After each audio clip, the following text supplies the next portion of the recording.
කොල්ලෝ වුණාම හොඳ පෞරුෂයක් තියෙන්න බෑ. හොඳ පිරිමෙක් වගේ අභිමාණයෙන් ඉන්න බෑ. සල්ලි හම්බ කරන්න ඕන. අම්මා තාත්තා බලා ගන්න ඕන. ඒ කොල්ලෝ වුණාම එහෙම වෙන්න ඕන. සහෝදරයන්ට බලන්න ඕන. සමහර තරුණෝ ඉන්නවා අවුරුදු 27යි 28යි. මෙච්චර කාලයක් මොකද කරේ කියලා අපම බ්‍රේස්ලට් එකක් හදාගෙන නැහැ දාගන්න. බලනකොට හැම එකෙකාගේ ගිහිල්ලා එකෙකාගේ වැඩ නෙමෙයිද කරන්නේ. ගෙදර කිසි වැඩක් කරන්නේ. පෙන්නදුනේ තාම කුස්සියට ලෑලි ගහලා.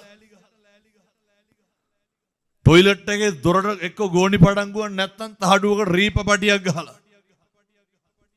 දැන් ගෙදර ඉන්න අවුරුදු 27 28 දඩබ්බර තරුණයෝ. උන්ට කිසි ගාණක් නැහැනේ. අම්මා තාත්තා හම්බ කරන එකෙන් කාලා ඉන්නවනේ. ඔය හැන්දෑවට මොකෙක් හරි අල්ලගෙන ජරාවක්. මේ තරුණ ජීවිත අපරාධෙ පින්නතුනේ. මම ඒ සත්පුරුෂ තරුණයන්ට කියන්නේ.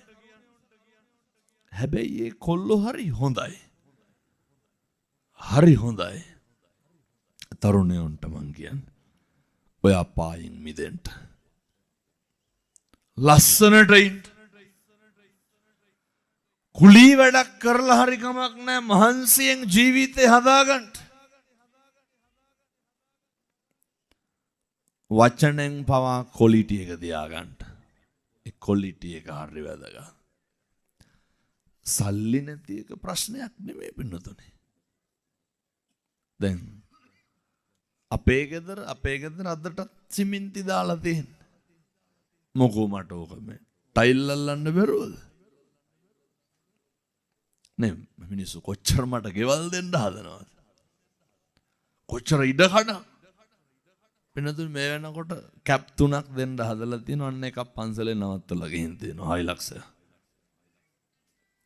ඕනතර. නමුත් තරුණෙක් වුණාම